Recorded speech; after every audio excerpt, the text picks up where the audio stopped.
So let's see here. What reconnection was successful?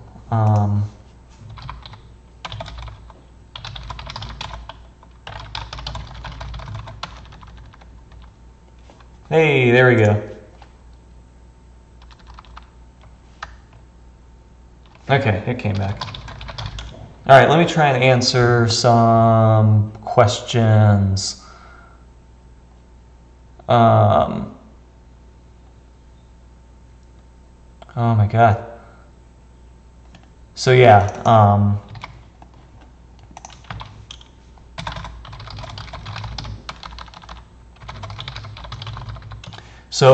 I responded, check out the rage bridges. So check out the rage bridges. That's basically all Charles did, is he just, threw an Atmel processor around some MOSFETs and created his own custom ESCs. He's got a brushed and a brushless version, and they both just run basically Simon K. So if you want to check those out, that's exactly what he did. If I'm missing anyone's question, just repost it. I'm just trying to keep up with everything. What's your favorite robot from each show? Oh, wow. Give me examples of events. I actually haven't been keeping up with any of the Chinese ones because some of the early fights were just really sad, so I never really kept up with those. But Spectre, oh, looping and buzzing? Is that looping and buzzing back?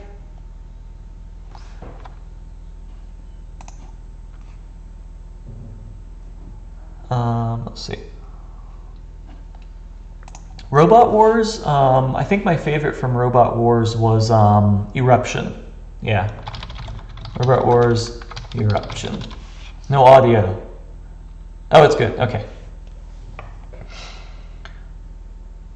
So Robo Games. Oh, and this guy. Yes, looking to get the 1100M. So Robo Games, no question, Raging Scotsman. Raging Scotsman is always my favorite on Robo Games. BattleBots, I can't forget Yeti. Yeti is probably one of my absolute favorites because it matches my driving style of just point and go. So I actually really like Yeti for that. King of Bots, I really haven't watched enough, and This Is Fighting Robots, I haven't watched enough either. So I can't make comments to either of those. So I'm going to go back up.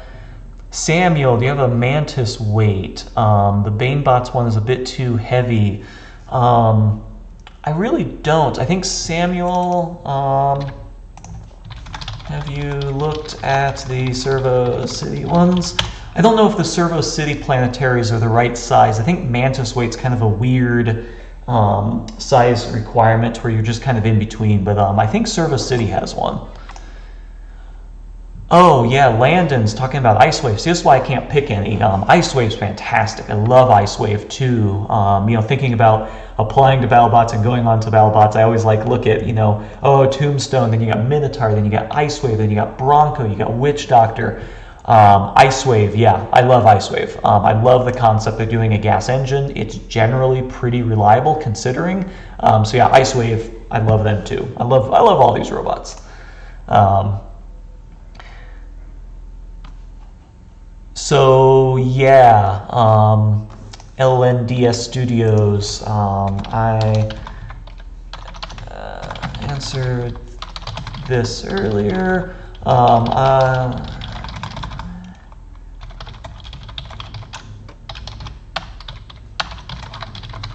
So for anyone that came in later or didn't see the beginning of this, I'm not officially announcing it, not that I would need to officially announce anything, but yeah, I am going to be doing a 250-pound crippling depression version for hopefully the next season of BattleBots. Fingers crossed. Obviously, I don't know if my application will go through or anything like that, but the plan is to scale up crippling depression into a 250-pound BattleBot. So hopefully that will be pretty cool.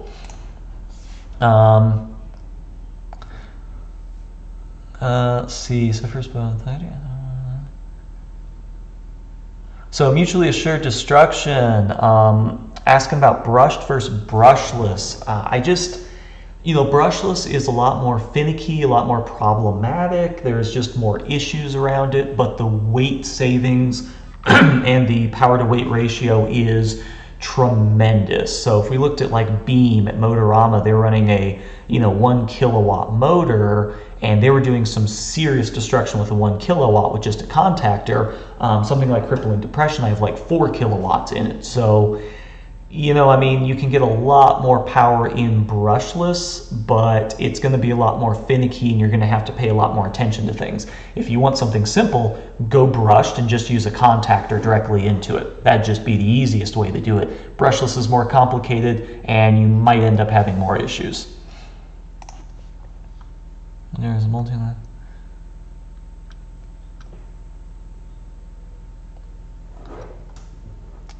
Yeah, better control on brushless, that's for sure. So yeah, Mike asking if I would release stuff.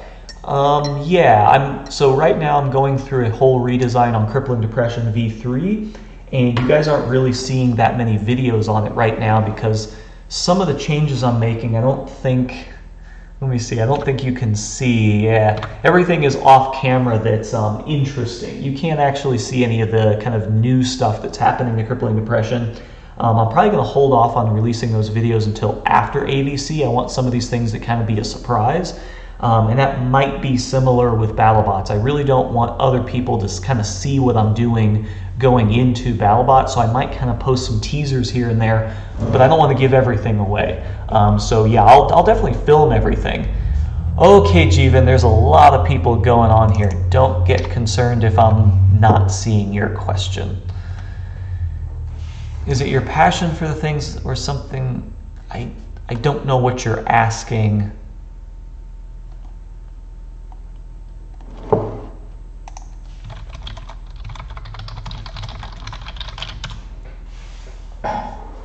Yeah, Gironi was asking about or talking about getting hard to get accepted with another spinner. I mean, that's kind of the problem is, you want to go on there and be like, oh, I have this really cool design, no one else is doing it, but really when you step back from it, it's a 4-wheeled box robot with a spinner on the bottom. So a lot of people are pretty much doing the same thing. I'm hoping that with such a low slung undercutter, that it would be unique enough. I've kind of done the basic math of Crippling Depression if I scale it up, and I think I'm looking at like maybe a 30-inch weapon disc that's maybe like up to 2 inches thick, and I'd be doing about 50 kilowatts if I stick with the dual motor. So it would be a pretty interesting bot, but at the end of the day, it is still a horizontal spinner. So who knows? But I might try and do a couple interesting things to separate myself, so we'll see. So what is my view on motor controllers? Brush motors, yeah. So Summit is asking about motor controllers for brushed. I think really when you start getting up into the high current motor controllers for brushed, I think maybe just looking at a contactor is the way you go. If I was ever going to do brushed motors, not for drive, I would just do contactors.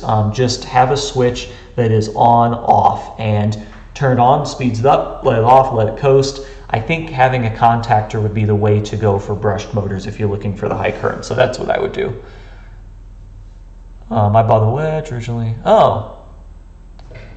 Yeah, mutually assured destruction, speed wedge. Yeah, brushless drive, look at my video on it. Stick with what's known, stick with what's simple.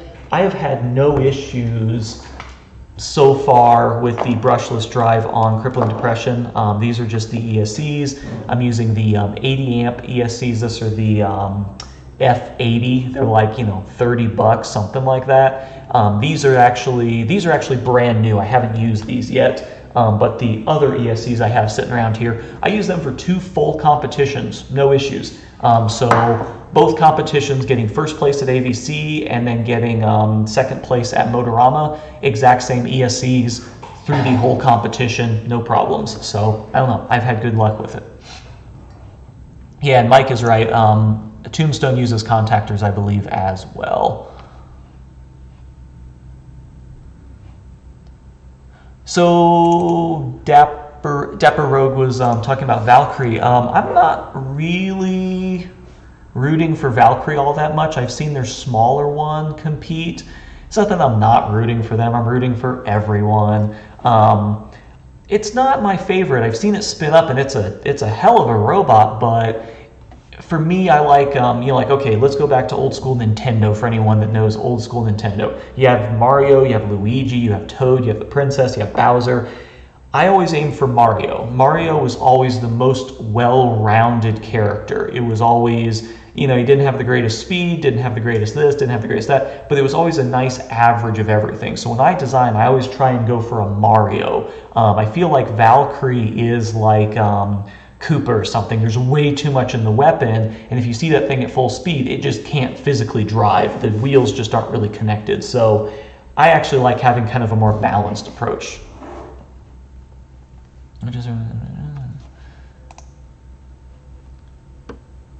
Thanks for hello contact.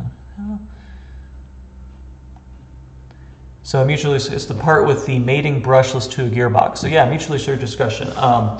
Yeah, it's mating the gearbox really isn't that bad. I don't have anything in front of me here, but let me go grab it.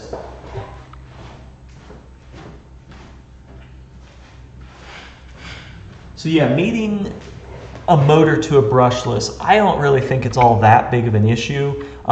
So your gearbox is going to have a pinion, and you're going to need to have a shaft on the motor that's the right size of the pinion. You can always reshaft the motor, but that starts getting slightly complicated. All I'm doing, let me see if this looks good, yeah. So all I'm doing right here is I've just got an adapter plate, and it's just, laser cut with ABS. You could make this by hand. It's really nothing complicated, but basically it connects up into the motor and then also bolts down into the gearbox, and it just makes sure that the hole patterns mate with the motor and then the hole patterns mate with the gearbox down below. It's really that simple. You just have to make sure that your pinion is the same size and can line up with the gearbox, but really it's not that bad. You just kind of got to buy some stuff and try it out.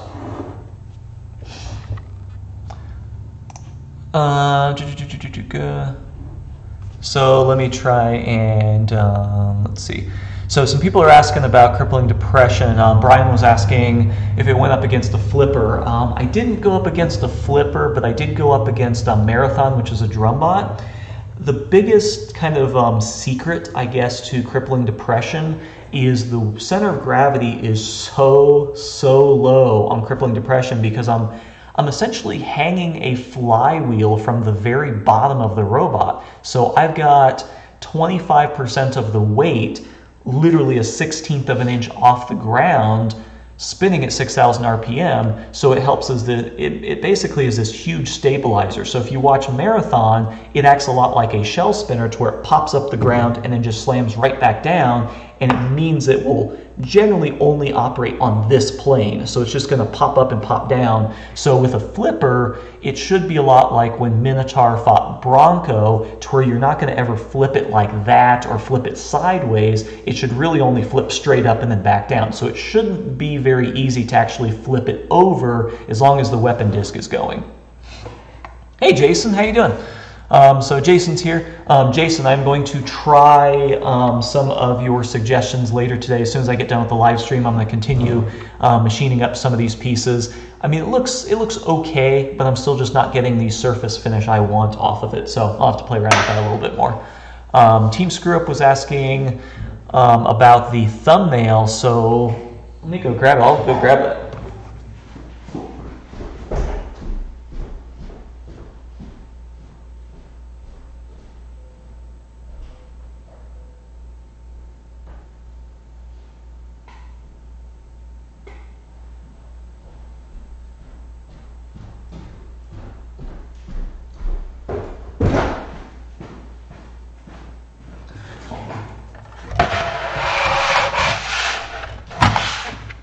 So yeah, for the thumbnail, oops, pulled off the feet.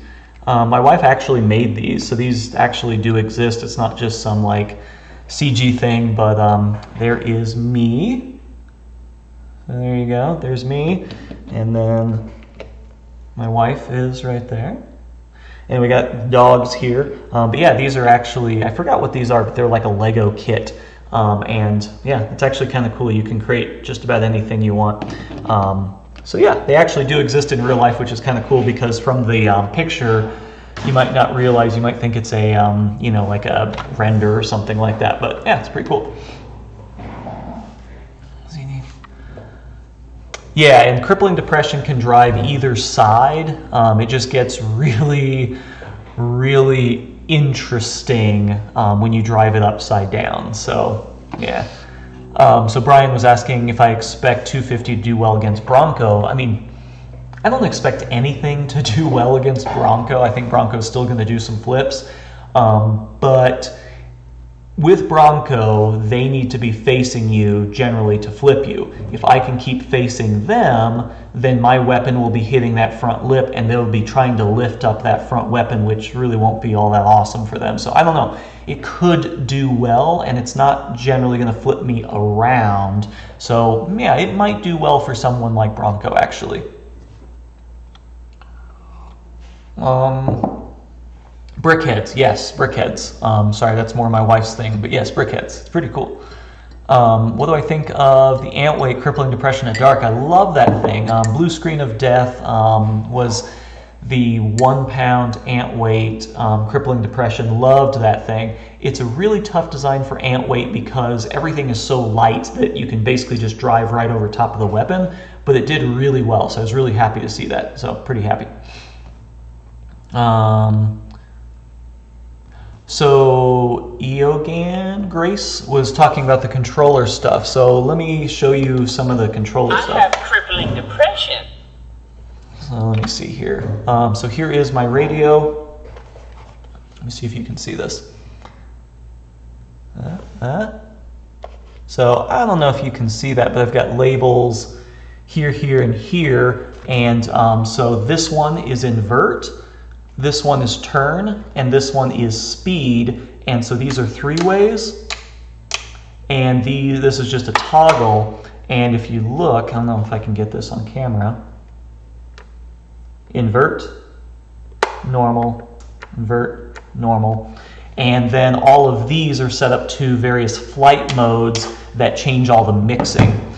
So I have an invert button and it works really, really well. I can be driving forward, I just hit the invert and now I can drive with the back. I have that set up so that I can actually use the back as a ram if I want, so I can actually flip around, ram them with the front, have the weapon in the back getting spun up, and then the turn speed and the actual top speed help me versus various people. So if I want to actually be a little bit more in control, I can turn those down and go a little bit slower, but if I want to just like race around the arena, I can actually kick those all up. So yeah, just programming. And yes, I have crippling depression. yes, that is iDubbbz. Which warning? Oh, shush. Yes, I've watched some of iDubbbz stuff. I am aware of him. So yeah, that's actually kind of, that is really where the name crippling depression came from, just so you know. Oh, ignored 7 times. Well, prepare to make it an 8th.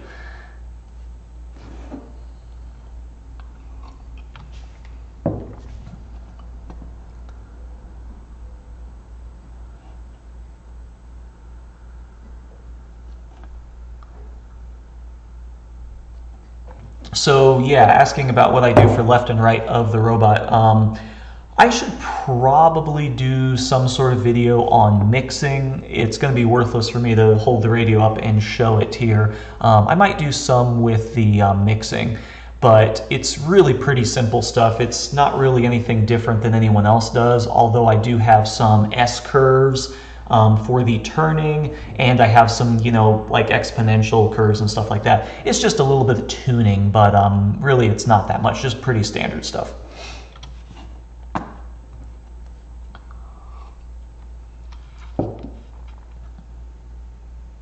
Let's see if I have anything interesting to show here. It is really strange seeing all of these panels 3D printed though. It's just, it weighs like nothing. I was actually kind of hoping that I could 3D print this and be low enough to actually be like a 15-pounder, but no, it's not anywhere close. The chassis really doesn't weigh all that much. It would have been fun to enter as a 15-pounder, but I'm not that close. Oh, yeah, Tom. So yeah, the BattleBots stuff is pretty popular. There's a huge community around it, and there's a lot of people that are into it. And Tormach's actually pretty big into it now. They're loosely sponsoring, I guess, the BattleBots that's on Discovery Channel right now. And that's primarily what I've been doing lately. And you're seeing a lot of the BattleBots people in here, so that's pretty cool. But it's neat because I get to use my laser, I get to use my mill, I get to use basically every tool I have in the shop, and it really helps me kind of push it because there's a reason to build things better. So for instance, this pulley, this is the weapon pulley that some of you might have seen. This is what drives the main weapon on Crippling Depression, and I have to make new ones of these because it got deformed. So I've got 2024. So I've got a couple blanks of 2024 that I'm gonna try machining a couple new pulleys out of. So that'll be pretty interesting. And just so all you guys should know, I am doing more from start to parts. So I'm going to be doing a from start to part on this, and I'm filming one later today on these little guys that I'm working on, which I won't say what they're for yet. But yeah, I'm going to be doing a lot of parts for the upcoming Crippling Depression version 3 build.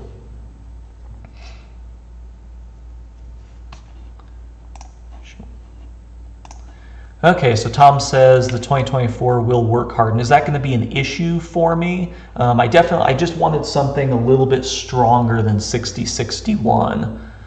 So yeah, I've never dealt with 2024 yet.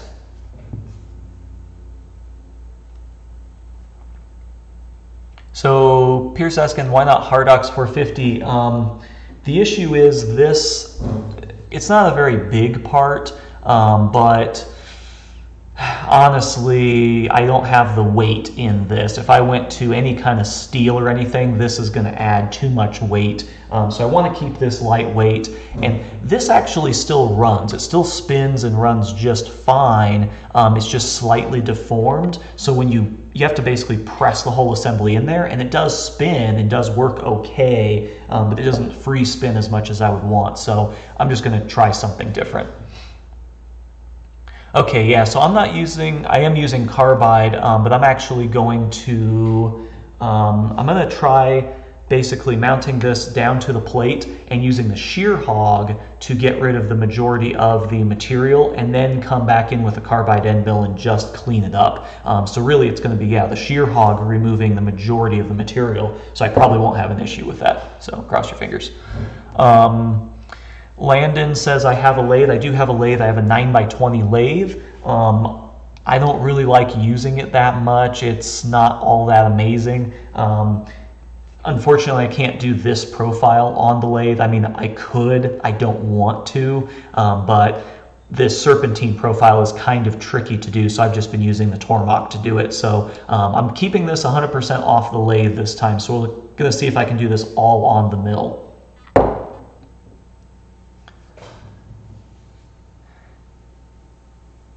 Wow, jeez.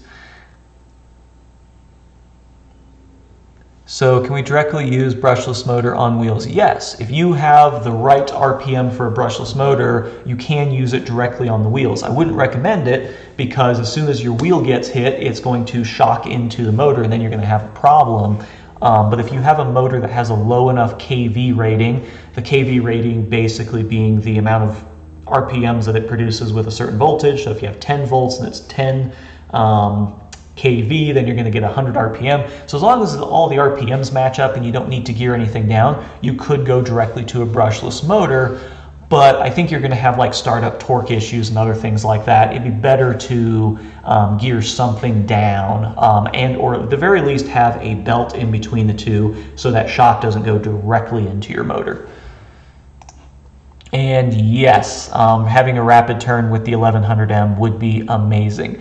Rumor has it that there is going to be a new, potentially, lathe coming out in the next sometime with Tormach, so we'll see how that goes. I'm crossing my fingers a lot.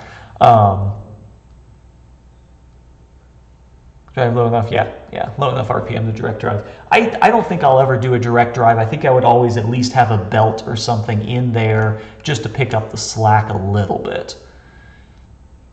What drive motor? I really haven't started looking at motors yet. Well, okay, I've looked at motors a little bit. I don't know if I'm going to go full brushless. I don't know if I'm just going to exactly scale up crippling depression or maybe do something different. But for drive, I'm probably going to just, you know, proportionately scale it up. So I'd probably be running like 8 or 10 kilowatt brushless, somewhere around there. I don't want to go too overkill. I think crippling depression right now is too overkill. It's way too much power. I just slip all the time. So yeah, I might go a little bit more conservative with that, but I'm basically going to copy the drive pod thing and probably make drive pods that are going to be like, you know, this big, but I'm going to basically copy this same concept for the 250-pound version.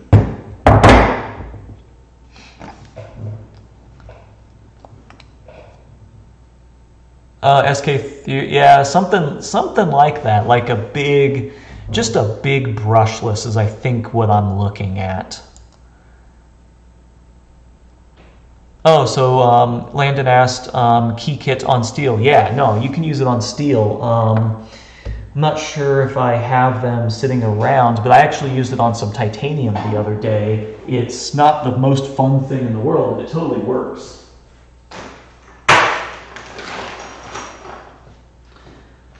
So yeah, here are the new drive gears for crippling depression. Let me see if I can show that here.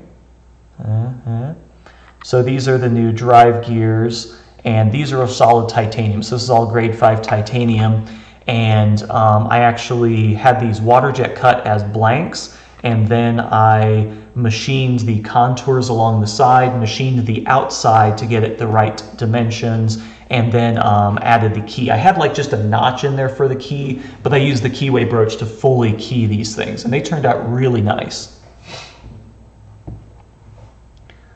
Did you ever make a video?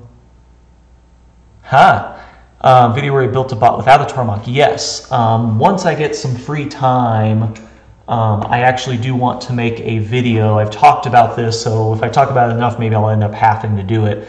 I want to do a video where I use like an X-Acto knife, a ruler, a screwdriver, and basically put together a combat robot, just like a 1-pound or a 3-pound, with a weapon, with only using hand tools. It's totally possible to just use hand tools and build something, but yeah, I definitely want to do that without any fancy tools. So we'll see how that goes. I'm going to come back to you, Jason. I was going to ask Pierce a question. So, like, why wouldn't I use, like, what's the deal with amp flows? Like, I look at them, a lot of people are using them, but they just seem really old and dated to me. I mean, it's a plenty fine motor, but why wouldn't I go brushless? Why wouldn't I just do brushless instead of an amp flow? I'm just kind of curious. So, Jason, regarding the thoughts on the MX, so no big surprise here because I have an NDA with Tormach. I knew about the MX for, I don't know, maybe a year? I don't know if I can say how long I knew about it, but I knew about it for quite a while, and they and I have been talking about it for quite some time. I've known it was coming. I knew it was going to be announced, all that good stuff. I think it's actually pretty good. There's a lot more that I may not be able to go into, but it's having my primary job as product development. I understand what they're doing. They're basically retweaking things, retooling some things. One of the largest reasons for this is the lead shine drivers are actually going out of stock, so they had to switch over to something else. So there's a lot of times that you make a revision just based on something being end-of-lifed. So I think it's a really cool change. I saw these in person, I think maybe like 6 months ago, at least the prototype of it. The stand is amazing, the chip tray is really good, the enclosure is much better. There's so many things about it that are much improved. I have really high hopes for the M series. I think it's good all around. I've seen it, and we were talking about some of the issues, like even just the motor head swinging out, it now kind of pivots up so it doesn't swing out in front of stuff. There's a lot of really cool improvements that they really paid attention to a lot of stuff. So I'm very excited about the M and the MX series.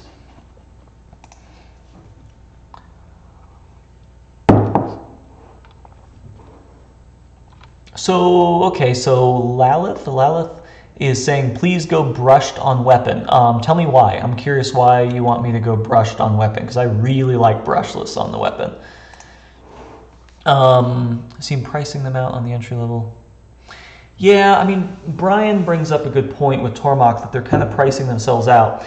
The thing you have to understand with the M and the MX series is they thought a lot about this. The stand and the enclosure are kind of more of an integral part of the machine. So no longer are they a machine that's kind of sitting on something. The stand is kind of integrated somewhat into it.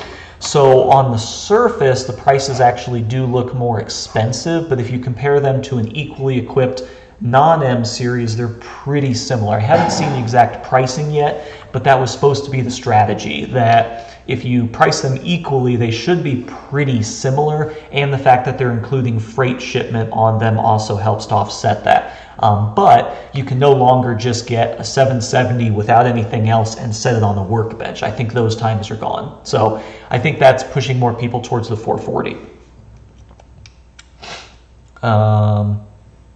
Better winding than most, brushless stuff.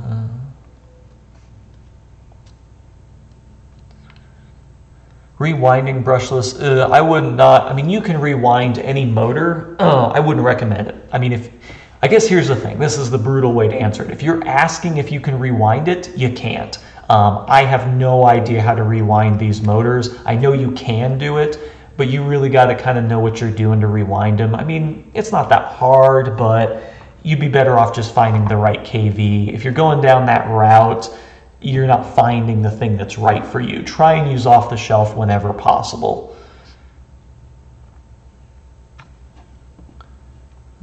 Or you could use your own.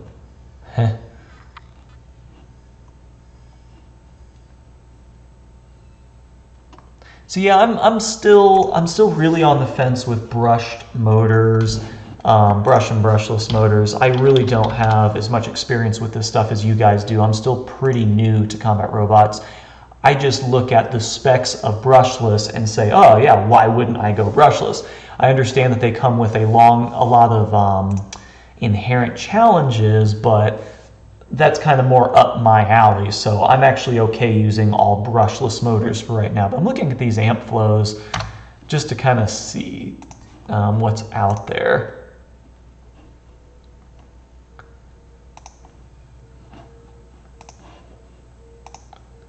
Yeah, but no, not worth it. So yeah, what motor, what is the long amp flow? Is that an A28? Anyone have any ideas? I don't know the models of these things that well, but I really should start kind of researching motors. So this long amp flow, okay, what's like the power?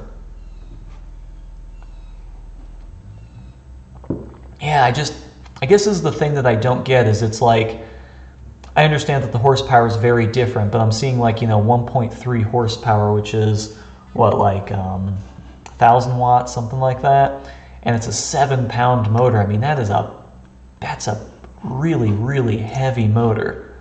So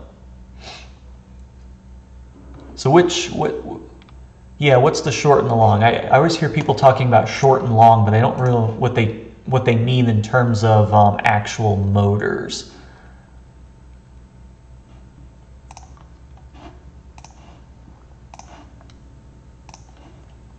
So yeah, is this the A28 400? Is that the big one?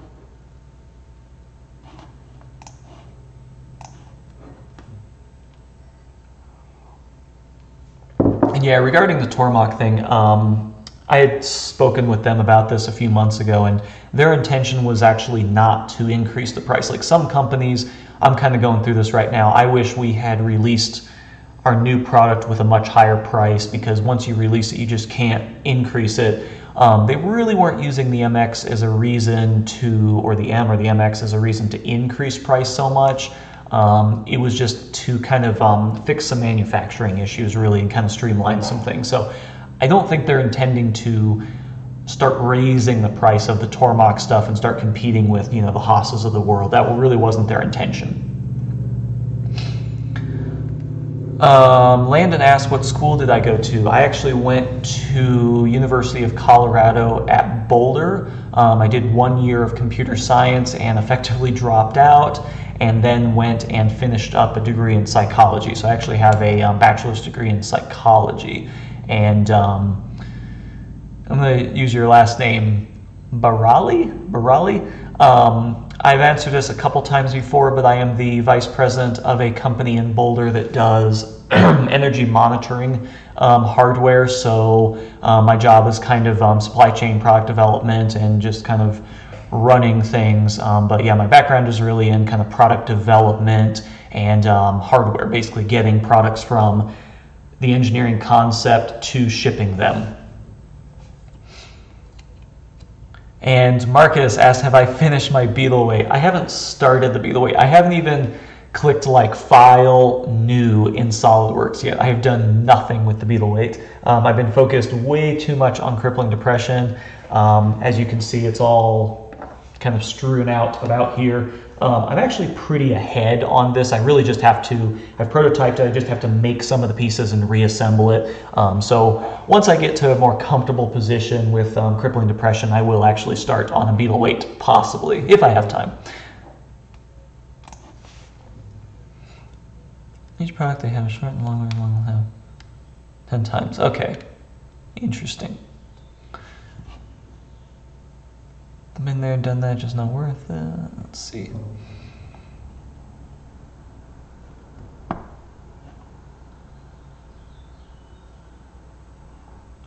Oh, so Marcus wasn't asking about mine. I'm sorry. I thought you were asking about mine.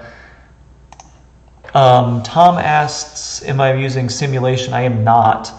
I'm not using any simulation in SolidWorks, mostly because I don't know how to do that. It's something that I will eventually do, but honestly, I just kind of go with my gut and be like, oh, that seems too thin. So I just kind of do it like that. But yeah, I've never done any simulation in SolidWorks. I should. Oh, hey, Chris. So Chris, I'm going to ignore all the other questions right now. Chris is asking about Blue Screen of Death and how I felt watching it. I loved that. I absolutely loved watching that. I can't like express. I was like yelling at my wife to come in the room, and I'm just sitting there like a kid in the candy store watching two robots go at it. No, I really, really enjoyed that. Thank you for that. That was a highlight for me for sure. The conversation, a lot of people are talking about, who owns the design. I mean, I don't know. I don't know how much I can weigh in on this. I make these videos so people can copy. I got no issues with anyone copying my design. There's a reason I haven't released Crippling Depression's designs yet, because I really don't want anyone to copy it just yet. Like, I'm not ready for it to be copied, and quite frankly, I don't want to fight an improved version of Crippling Depression. So that's why I haven't released it. But it's really, really, really cool for me to see people taking the ideas and implementing them. So in terms of ownership, I don't really own any of my ideas. I watch a ton of videos and get my own ideas and make something, so I don't own them. It's up to you to still build it. It's still really difficult to build one of these. Even with my CNC and everything else I have in here, it's still going to take me months to put together the next version 3. So that's still the hard part, is doing it. Having the ideas, that really isn't the hard part. Doing it is the hard part.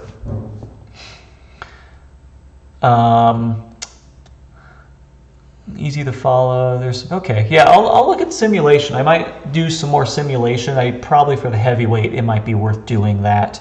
I'm selling the new simulation by now. Yeah, so Top TAWP tool is asking about 770 and stuff. Yeah, I know some more of the details. They're not really giving away all the details. This will be out soon enough, but the MX series is BT30 tooling and servo, so they're doing completely away with steppers and stepper drive For me, it's not going to be worth it because I just don't need that in my shop. I want it. Don't get me wrong, I want it. I want a BT30, but I don't want to replace all my tools. It's just not the right thing for me. But I kind of have a rough idea of what the costs are going to be, and it might be worth it to a lot of people. If you want if you really want the Tormach to be as close as you can to a real CNC machine, that actually might be the way to go. So I think that's going to be the way to go. Let's see if I missed anything. So how long did crippling depression take to design? So I kind of talked about this a little bit in my videos. I kind of really don't sit down and do the CAD. So I have 4 folders in SolidWorks for crippling depression. The first one was called Featherweight Test. Then there's crippling depression, and there's crippling depression version 2. Version 2 is actually what everyone saw at both AVC and Motorama. That was actually version 2. I'm working on version 3 right now. Version 1 was pretty much just wood. It was just a prototype, and I do a lot of prototyping, and so the drive pods were actually made before any of the structure, the chassis, or the weapon was even made. So these existed as wood, and I think UHMW before the rest of the robot was even designed. So I kind of do things modularly, and same with the weapon block. The weapon block was designed before there was even a way to mount to the rails. So the very first version of this has no mounting anywhere, and that's why it's just kind of a rectangular brick, is it was designed before the whole rest of the chassis was made. So it's really tough to say, but I'd say maybe 2 months is about what it took to prototype and design the majority of it. Let's see. Quit actual war, yes, and doing robots full time, hell yeah. Yep, and Chris is right. Good artists borrow, great artists steal. Yep, it's really it's just borrowing. I'm just learning a lot of ideas. You know, I haven't really seen anyone do anything really similar to this, but someone's going to post a link that's going to show someone that does something exactly like this. I think this is really kind of crippling depression's claim to fame. These are fantastic. I love these. So yeah, doing little things like this, I think, is kind of what makes it unique, but someone's going to take that concept and maybe do like a 3D printed carbon fiber version of it, which I've thought of.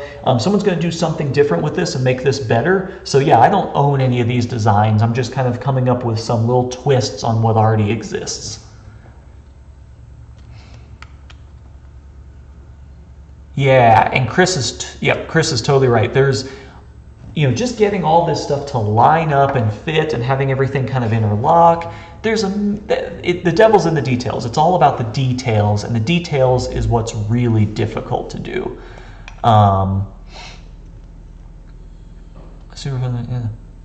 So Brian was asking about mixing materials. I mean, yeah.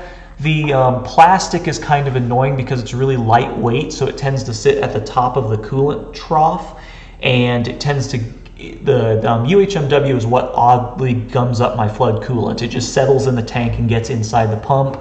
The wood kind of swells up. It's actually kind of nice to run some wood in a machine. It sucks up all the coolant. It's kind of like kitty litter or sawdust or something like that. It soaks up all the oil, and then you can clean it out easier. So I really don't have a big issue with that. But yeah, I tend to clean out my mill in between every video. Like right now it's really messy because I'm not filming a video right now, but I tend to clean it out for the video. So yeah, it's not really that big of an issue. But you really don't want a lot of wood dust. Like you don't want MDF because it'll suck all the oil out of all the ways. So that's not great. But yeah, I don't really clean up or do anything to change in between them as much as I probably should. Oh, 4 a.m. Okay, Pierce, thanks for coming. Appreciate it. Yeah, no, don't worry about stealing any of my ideas. For the record, if anyone wants to steal any of my ideas, go for it. Rumham used the idea from Kamikaze. I mean, Rumham, I stole their idea of the undercutter to build crippling depression, so go figure. So who would win between, crippling depression is 30 and Sergeant Cuddles? Crippling depression, no question. Crippling depression would win. I think Crippling Depression is the better of the design, only because Sergeant Cuddles really, I didn't pay enough attention to the drive, and the drive of that really doesn't work all that well. It was mostly me just kind of wanting a really big weapon to drive around. So I would definitely go with Crippling Depression, no question. Also, drums really aren't that effective against Crippling Depression because the way I'm spinning, I'm going to hit the outer forks or whatever kind of wedgelets you have. I'm going to hit those, and it's just going to pop it up in the air. So as long as I'm spinning, you're really going to not be able to do much other than just pop it up in the air. So I would always go with Crippling Depression. Some Supreme Commander Snuggles. Yeah, Pierce is saying build a 250 Cuddles. Yeah, I mean the 250 Cuddles, yeah, I don't know. I would really love to see just a hunk of UHMW like this big water jet cut. I think that would be really interesting, but you'd need like one for every fight potentially. We'll see. Yeah, so Brian was asking about disabling. I don't know. What I'm trying to do with the 250 Crippling Depression, which once again is just an idea, is I want to get the weapon as tall as possible. I'm kind of aiming for like a 2-inch tall weapon, so that instead of just kind of grazing the underneath of wheels, I'd maybe be able to get some bite into things. And that's kind of the idea. I also want to change the stick out profile. The thing about current Crippling Depression is because of the pulley has to be relatively large because I need to gear this stuff down. However, with the 250, I might actually be gearing up. So the weapon pulleys might actually be a lot bigger on the weapon side or the motor side and be smaller on this side. I'm thinking of like a 4-inch solid shaft for the actual weapon shaft.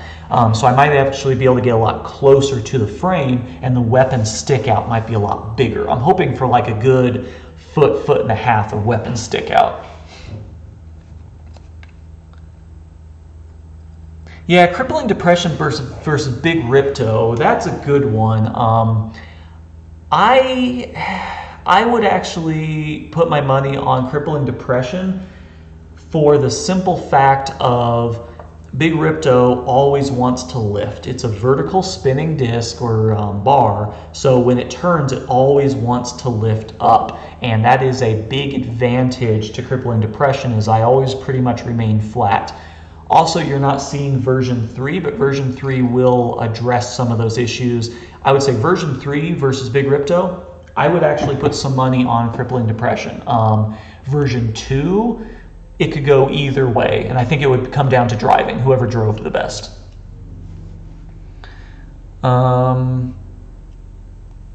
Looks like you maybe hang curtains from the header garage door.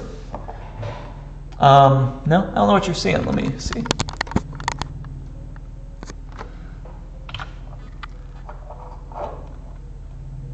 Yeah, there's no curtains.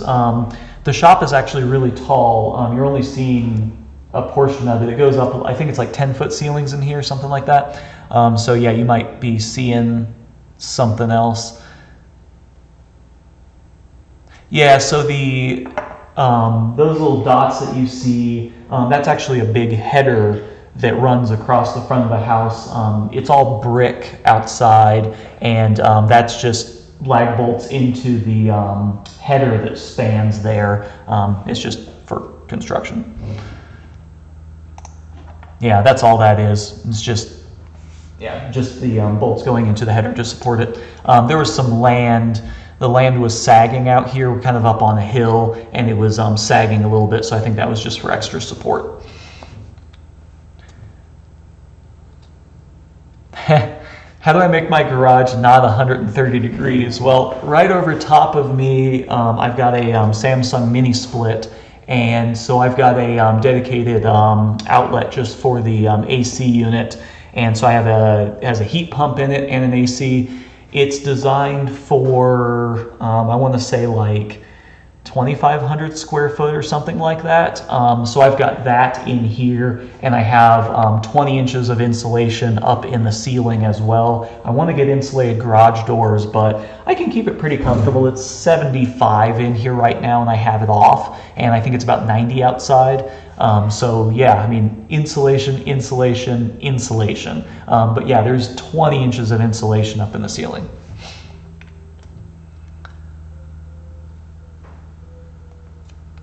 What are my views about using a starter motor? That's a good idea. I think people have used starter motors before, but I forgot the issue with them. Like, they don't like to be run for a long time.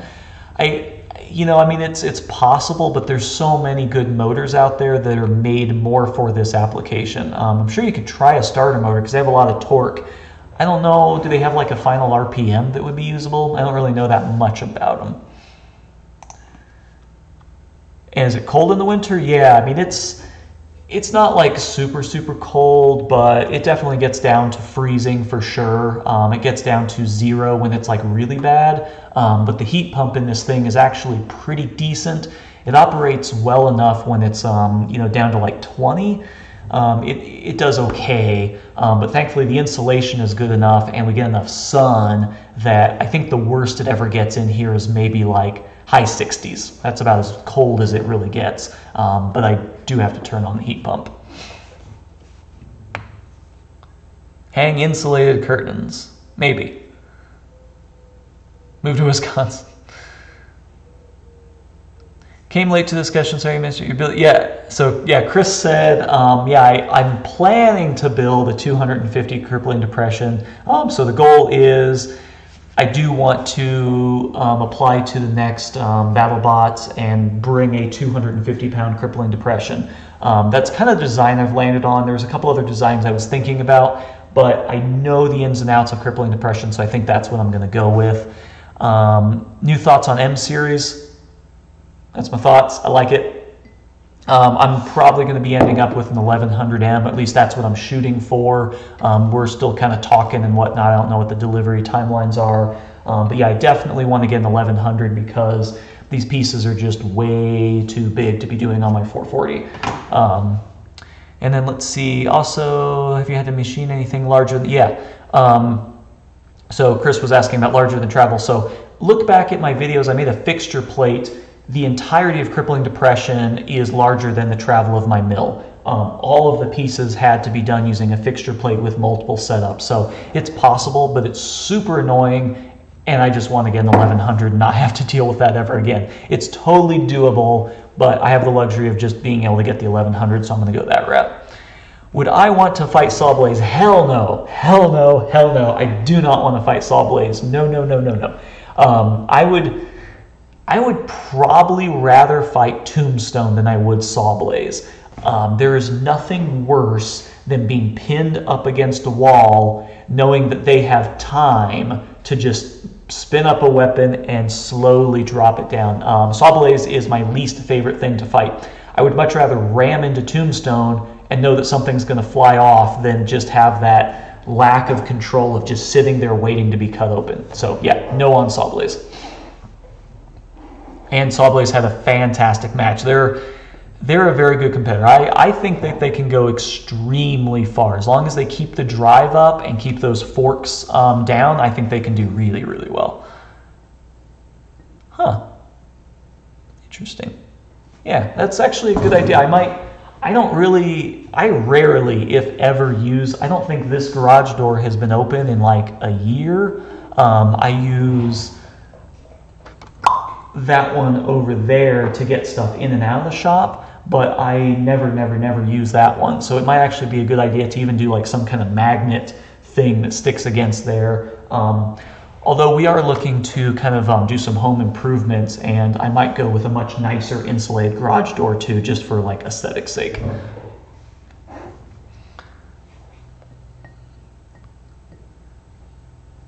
Yeah, Dapper Rogue was talking about special armor. Me and my wife were talking about that last night.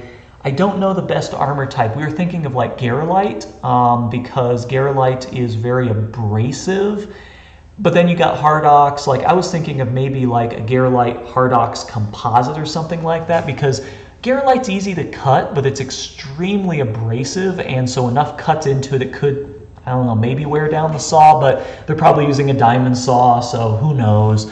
But yeah, I think just I'm going to add, if I do the 250, I'm probably going to call it like 230 and have 20 pounds extra for attachments, for extra armor, because even Beta, you know, going against Beta, I don't really have the top armor. I don't have the best geometry for, you know, something hitting against the top. So having an extra 20 pounds or something to add extra armor would be really good.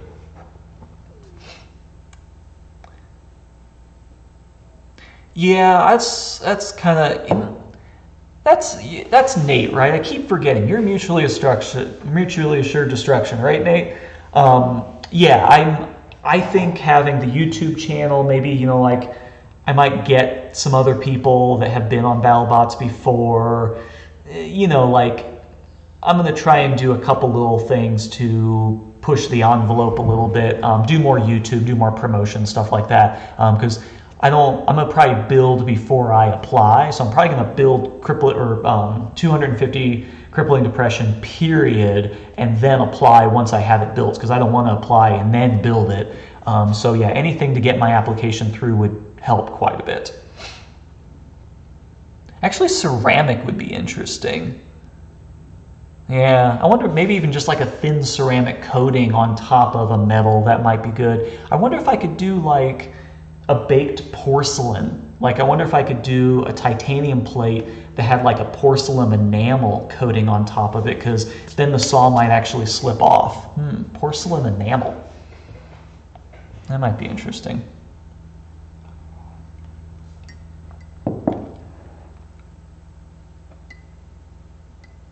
But yeah, running upside down, I think running upside down is going to be the way to go. And the new geometry kind of helps for that a tiny bit. The weapon covers the vast majority. When it's upside down, the weapon covers the vast majority of this. So there's really not much to hit if you don't want to hit weapon. Oh, yeah. Yeah, the chainsaw protection pants. I've totally seen those. But those kind of work off the concept of entanglement, right? Because it's just a bunch of tightly woven, it's like Kevlar or something. But yeah, I was kind of wondering about that. If I could do some kind of weave that could not really get caught up. It wouldn't entangle, but it would kind of entangle. So that would actually be interesting. But if I sandwich, like if I took Kevlar fiber and sandwiched it in between two other things to where once you cut through, then it would start grabbing, that might not be entanglement because it's kind of self-contained. I don't know. Yeah, the saw, I foresee that the saws would go right through a ceramic or something, but at the very least it would generate a lot of heat. Yeah, concrete I'm not so sure about. Concrete is so heavy and so brittle. I think like a porcelain or a ceramic would be the better way to go. Like I would even do thin sheet of aluminum so that it guides the saw in, and then do like a porcelain or ceramic in the middle. So you have one layer here, one layer there, and one like that. As soon as it hits that aluminum, it's going to bite in and then line the saw, keep it lined up, and keep it focused on that so you don't break the ceramic. I don't know. Yeah, a quarter-inch thick, man. What's the density of concrete? Like if you do a quarter-inch and spread out over 20 inches, that could easily be a 30-pound plate. I would much rather do a hard ox than concrete. But yeah, Durarock, I don't know.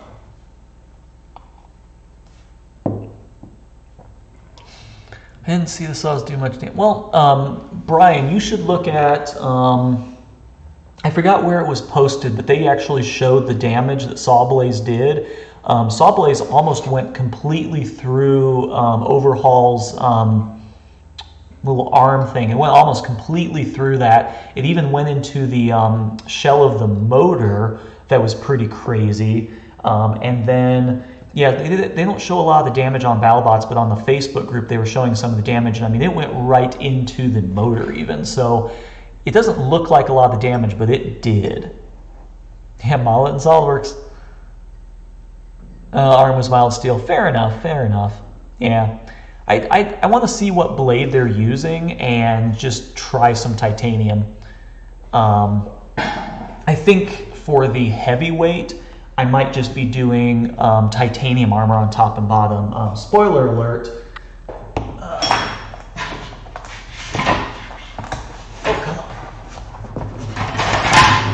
for crippling depression, I'm actually switching over to all carbon fiber armor.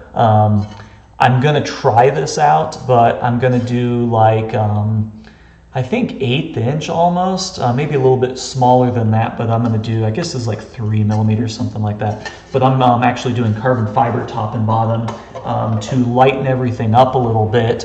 And I don't really rely on it that much, and the titanium is so springy that it actually causes me more issue. I'd actually rather my armor break and shear off than do what the titanium does. It kind of flexes and then it causes me all sorts of other issues. So, oh yeah, AR with an air gap, yeah.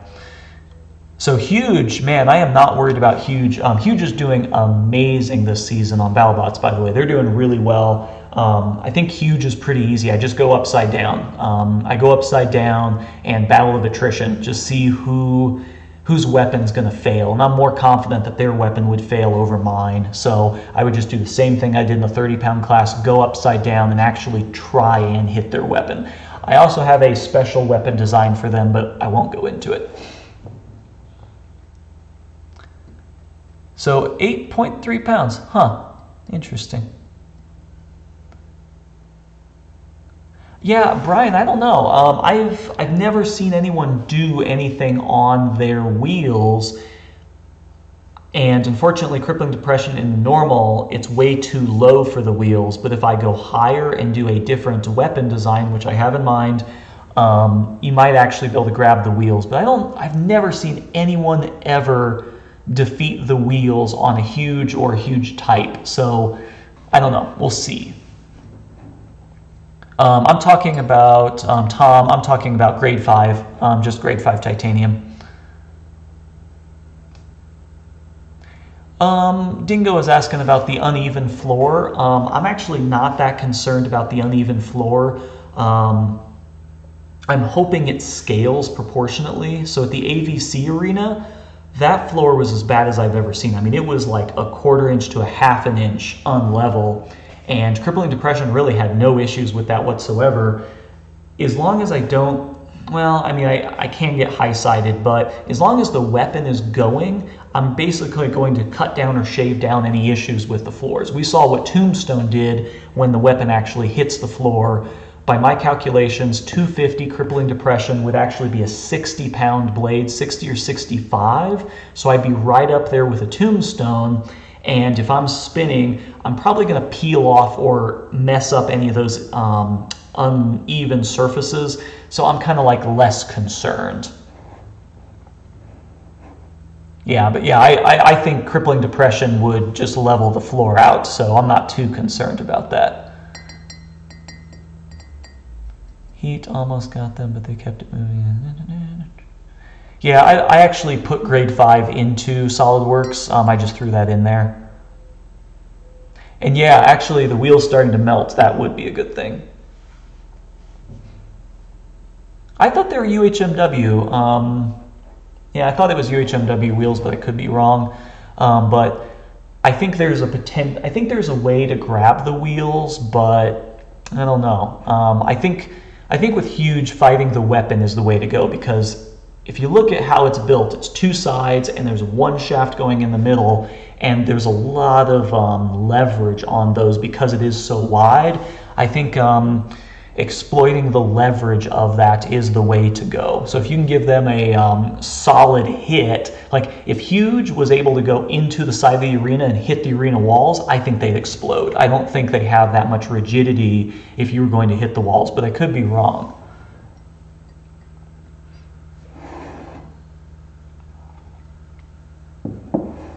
Yeah, so yeah, I just don't think the wheels are the way to go with Huge, because you're just going to be fighting the wheels the whole time while getting hit. 4130, okay. Yeah, so I think for the armor I'd have to stick with probably a titanium. I'm going to see how carbon fiber holds up, because I could even do, I'd have to find my own source for it, but I'd have to do like maybe 1/2 inch thick carbon fiber, something like that. Who knows? We'll see how it holds up. I don't see a lot of people doing carbon fiber, so I'm just kind of curious how it holds up. Yeah, Gabriel. Yeah, I don't, yeah, the wheels really, there's nothing to bite onto. They're so big and so floppy that it's just going to move out of the way. You're never really going to grab a hold of them.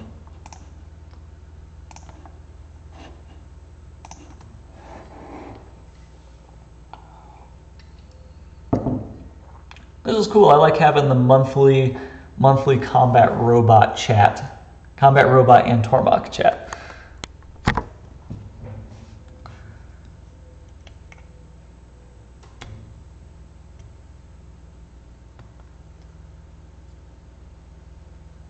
Yeah, I've considered laminating my own carbon fiber. I've never done it before. I've watched a ton of YouTube videos on it. It seems like something I can do. For crippling depression, I just found a couple companies that sell plates. But yeah, I've actually wanted to try doing my own, and if the carbon fiber works out, I'm definitely going to start doing more with carbon fiber. The reason I haven't is because of the health issues. I just don't want to machine it and sand it and cut it here in my shop. So I'm just going to have everything kind of water jet done. But eventually I would like to try using carbon fiber more. It seems like cool stuff. Yeah, the aircraft, yep, definitely.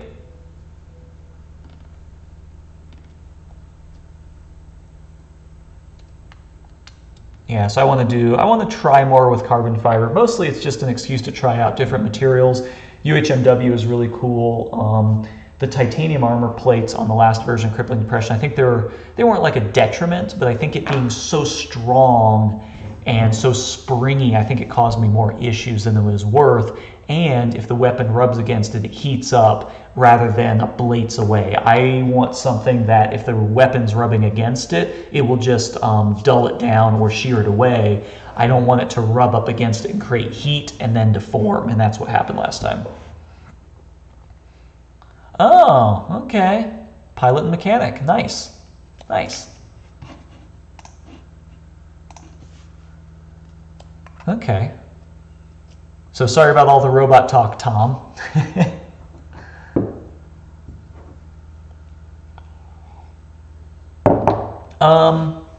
Yeah, I don't think I'm going to have another option for the carbon fiber. I think I'm going to only run carbon fiber.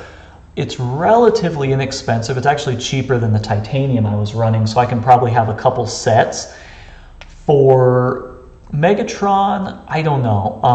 I just don't want to fight him again at all, but I will go upside down without a question. And I think if I go upside down, I have a reasonable chance of at least surviving, because there's no good way for him to get the weapon down on top of me, so I can at least survive. And I might be able to win if I can just drive better. One of the issues I had against Megatron was, I don't know if you guys can see this, but my wheels were really chewed up towards the end of the competition. They are actually noticeably smaller in diameter than the new ones, and that's actually a really big deal. Yeah, like, look at this, look at this. So these are actually the wheels that I was using in competition. Now, I got really lazy. I tried playing strategy because I had just fought them and I was trying to rush them through. So I immediately went up and said, I'm ready. I just swapped out my batteries and went right up there and didn't really check things over. If I had used more time, I should have swapped out my wheels. I should have swapped out for fresh wheels because these things had very little traction and I wasn't driving in that fight against him.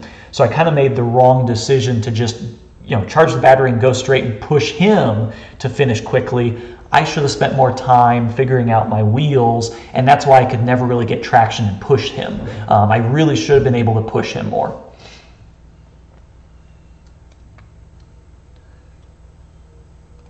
So, internal combustion engine crippling depression. I have considered it. I've done a little bit of research and a little bit of looking, and I basically discounted it because the reliability, crippling depression needs to be reliable. I need to be able to basically break a weapon. That's the whole point of the robot, is to go up and just really, crippling depression, it's a long run. You need to be able to just break their weapon, and then when they're finally just give up and debilitated, then you go after them, and that's what I did with Burnout. That's the design. The design is meant to just be robust. And with an internal combustion engine, it's just not as robust. I would actually do a smaller weapon and a less powerful weapon in favor of more robustness. So,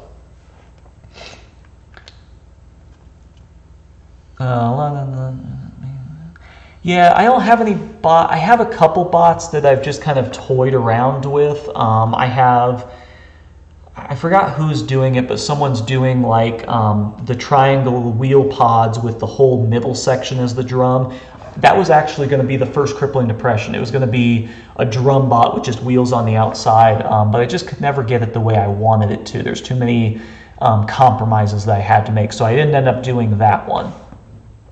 But that's about all I have. I have a couple other ideas that are just in my head, but I tend to not go into SolidWorks unless I'm going to be working on it. Just kind of keep it in my head or scribble it down in my notebook.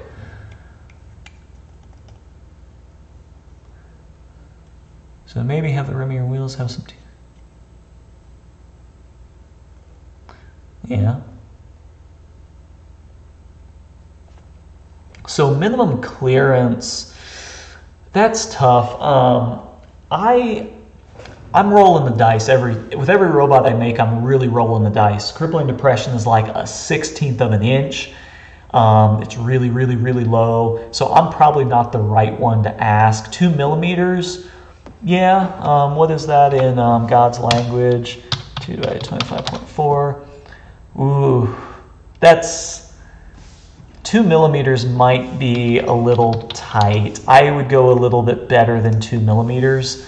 But I mean, you know, you can get away with it. Just make sure that you have some way that if you get high-sided, like a weapon or something that can move to get you off from high-side, you might be okay with 2 millimeters.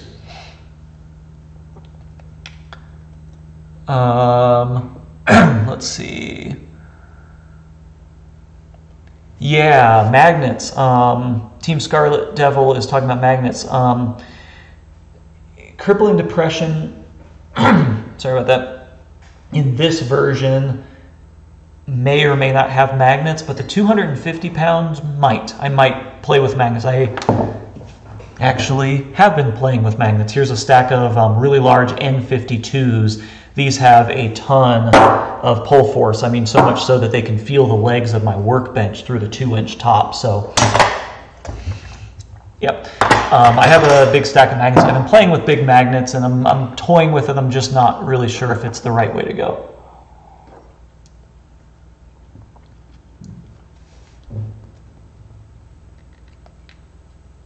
Oh, I think, Brian, you're thinking of Bite Force. First year Bite Force has, I think all the Bite Forces have magnets on the tracks. Those are all magnets. And it's a good way to go. Magnets are just really easy to shatter. Yep. So the interesting thing is when I designed Crippling Depression, I thought that I would have a lot of drive issues. That's why I put so much focus on the drive, is because I thought I didn't think it'd be able to drive well. I thought it would be terrible to drive. And what I learned is that the weapon, if the weapon's on, it's hard to tell, but if the weapon's on and at full power, the thing drives like a dream. It drives like a little slot car. It's amazing. If the weapon is lower or off, it drives a lot worse. The weapon, I've actually thought of doing a sportsman class with a non-toothed disc inside just as a flywheel. I'd be willing to give up 7 pounds on a sportsman just to have a flywheel that makes it more level and more better to drive. So actually, the weapon disc that's really low slung turned out to be an amazing improvement for drive, and I thought it was going to be the exact opposite. I thought it was going to hurt the drive or, you know, make me spin around, but it actually ended up being the perfect thing for drive. So, but for a vertical, you are completely changing the plane. So when you have a vertical disc, it wants to move like this. So yeah, the gyroscopic forces just don't work well for vertical, and for that reason, I'm not going to be doing a vertical anytime soon. I like kind of sticking with the horizontal. Yeah, gyro-induced stability for sure. That's exactly what Crippling Depression has. And if you go watch the burnout or the marathon fight, again, you can see exactly what I'm talking about. It was very hard to make crippling depression not perfectly parallel with the floor.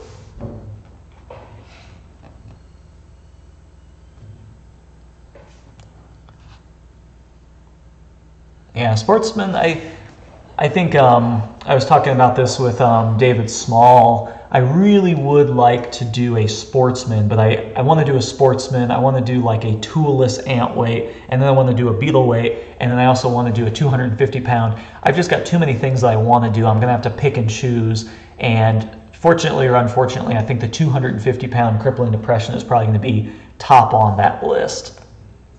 But after BattleBots, I mean, depending on how I do, I could just do terribly. If I do really terrible on BattleBots, then I'll go back to kind of doing more tutorials and doing smaller stuff. If I do really well, then I'll probably stick with that. But yeah, really how I do on the 250 is going to dictate kind of where I go with things in the future. So we'll see.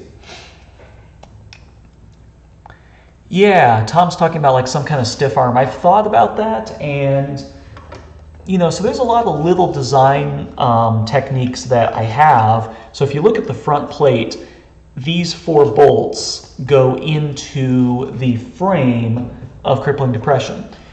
Now, I could have easily done these as dowels. I don't really need to hold these in place. The reason that they're there is also so for attachments. So this is an attachment point that I could have like a UHMW thing that comes out. It can be a keep-away device. Yeah, it's kind of one of those things I've never implemented, but I definitely designed this with that in mind.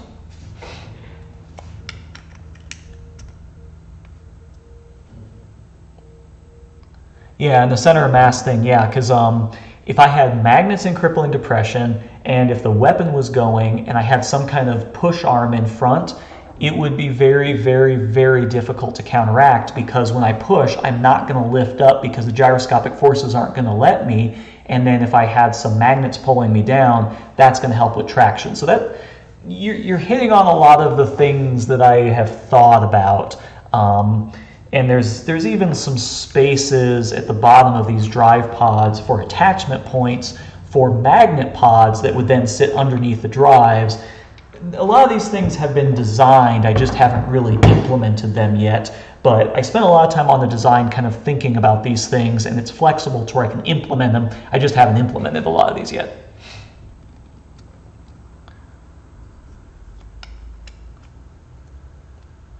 A 2-part weapon where the inner wheel could engage the outer weapon on demand. You're going to have to explain that more, Brian. I am not sure what you're talking about. And Landon, man, one of these days, if I'm bored and retired, I will totally do a gas engine. But I've been toying with motors for big crippling depression, and 50 horsepower is very, very doable. 50 to 60 horsepower is very doable. So I don't really know what kind of gas engine. I mean, I could do a gas engine, but I think I might be okay with brushless motors. And now I'm looking at like doing dual big like 25 kilowatt brushless motors. So we'll see. But yeah, I mean, gas engine would be pretty rad. Yeah, flywheel flipper would be kind of cool.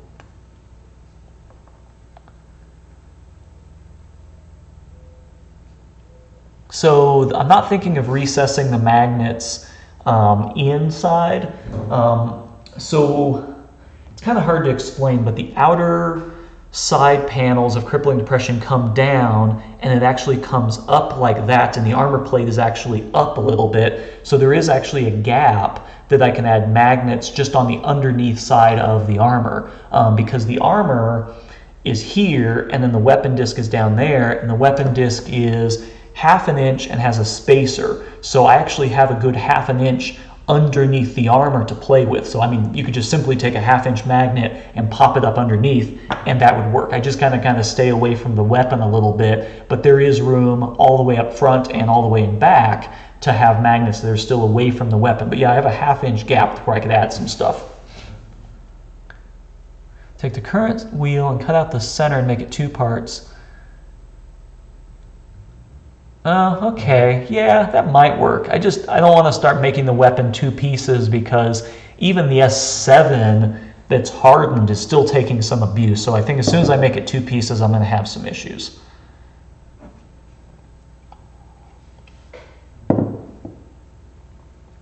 V12. Yeah, send me a mock-up. I'm kind of curious to see what you're talking about. Yeah. Because, yeah, I mean, the 250 is going to have to be built from scratch, so I've got plenty of time and plenty of ideas I need to implement.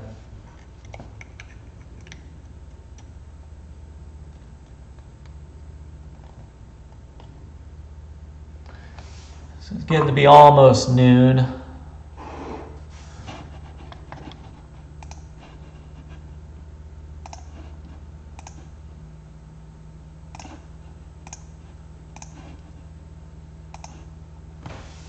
So yeah, Brian's asking if they're going to renew. I would be surprised if they didn't. It kind of seems like from what I saw, Discovery Channel was kind of all in. I mean, it looks like I was watching Naked and Afraid. I was watching, we got Philo so I could start watching BattleBots, and we've been using it for other stuff. And every single Naked and Afraid, every commercial break has BattleBots as a bumper, before they go back into the show. So they're putting a lot of ad revenue into it. They're advertising the hell out of it. The ratings seem good. They're doing a lot of promotions with the giving away the pieces. It all looks like it's doing well for them, and they're doing a great job of it. So it wouldn't make sense for them to buy the franchise, do 1 season, put everything they have into it, and then just abandon it. So I think they're going to give it at least 2 seasons. It would be really dumb. There's still a lot of people that don't know what's happening right now. I think they need like 2 seasons to kind of get momentum out of it. Also, toy sales. Once you start talking about toy sales and merchandise, there's a lot of money to be made from BattleBots. So I think they're going to continue doing it, or at least they should. And I think it looks like they're doing that. So that could be good. Yeah, this season is really good. Yeah, I mean, I don't understand why BattleBots hasn't done better, because you could sell Lego kits. I mean, they have the Vex kits, but could you imagine Lego kits? Like, something like I was showing with the Lego head things. You could do Techniques kits. You could do, the whole line of Legos for BattleBots would be amazing. You can also do little RC toys. There's so many like merchandising opportunities that you can do. And in addition to that, people just like watching stuff break. And I think this season is a good example of really good matches. Even the not so good matches are still really interesting. And just the variety of robots is fantastic. So I just don't understand why it isn't doing better and why it's not a household name. I think it will eventually get there. It's just going to take a lot of hand-holding, and discovery and someone like that to figure out how to do it right. Oh yeah, Season 3 Witch Doctor. Yeah, I mean, Hexbug. Can I weld? Landon, I do not have a welder, and I've never welded before. That's one thing, one of many things I don't know how to do. I was hoping to learn how to weld this year, but I've just been really busy and just haven't had time for new stuff. But it's on the list. I think a welder and having something plasma jet cut, I think those are kind of like the 2 things that I want to do. But I have the 20-ton press back there. I want to start working with steel and like bending. I'm going to be buying a finger brake kit for that. So I'll actually have my own hydraulic finger brake here, so I can start doing some cool sheet metal stuff. So I'm getting there.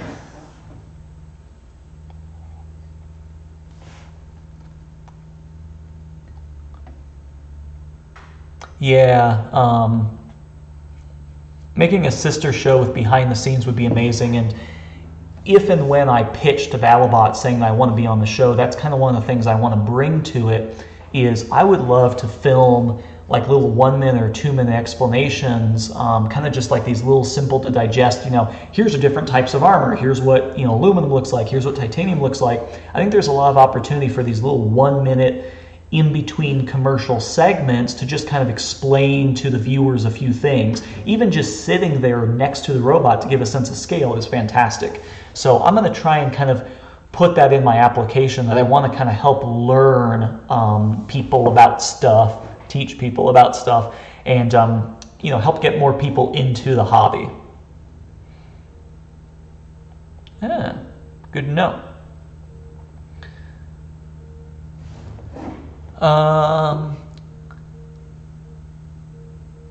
Yeah, so Chris is asking like the belts and stuff like that. So the fun story behind the belt is a J style. It's a 4-groove J style serpentine belt, and the reason I chose this belt is not as calculated as you might think. I ended up with a V belt, which you can actually see here. I'm just mocking this up, but that is actually a V belt. So there's 2 whole drive systems for the weapon, and that is a V belt that was originally in there, and then I went to the serpentine belt, mostly because the bend radius of the V belt wasn't that good. The reason I went to this one is because I actually looked around the shop and took everything I had apart to see if I could find one of these belts. The belt that was in my lathe was too small, but this is actually the exact same size belt that's in my Tormach, and believe it or not, this belt is the same that's in the 440, same size and everything. So I bought a bunch of backups for the Tormach and bought backups for crippling depression. So I have like 8 of these belts, and it's the exact same one. So that's why I went with it. The gear mechanism, going with some kind of clutch, is, one, gears are heavy. They're harder to find in the sizes I want. I spent a whole month just trying to get the weapon system going because I was going to do gears.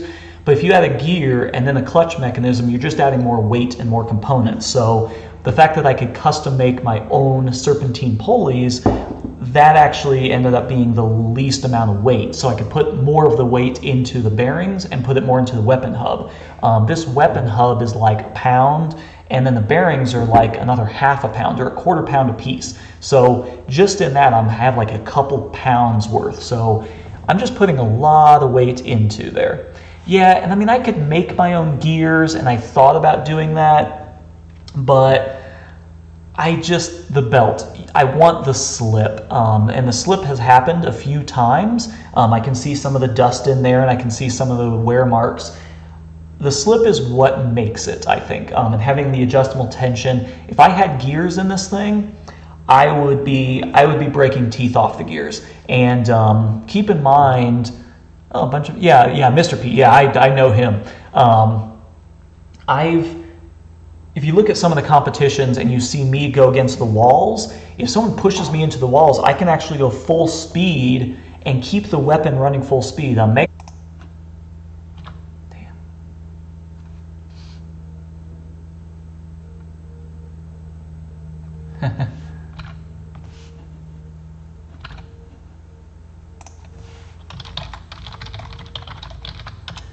Yeah, I'm still having, I gotta figure out what's up with my internet. I got a new modem, new wireless system, I'm hardwired. I don't know what's going on. We've always had demons with internet in this house, and I have no idea what's going on. I've got a 250 megabits per second connection. Nothing else is going on right now. I just rebooted everything before the live stream. Who knows? So anyway, it's noon. I've actually got a lot of machining to do. I've got to machine a bunch of these parts and some other stuff. So I'm gonna call it quits, but that's awesome. I'm really glad that you guys all showed up, and yeah, I'm gonna keep doing these every month. I think it's really good discussion. So yeah, I'm gonna call it quits for now, but I've got at least a video next week and the week after already ready to go, and then I'm filming a couple of videos today, so yeah, I'm gonna keep up with the videos, and then I'll do a live stream probably again next month. So thanks everyone for coming, and yeah, if I do end up getting the 1100M, definitely check that out. If anyone isn't on my Facebook page, I hate Facebook.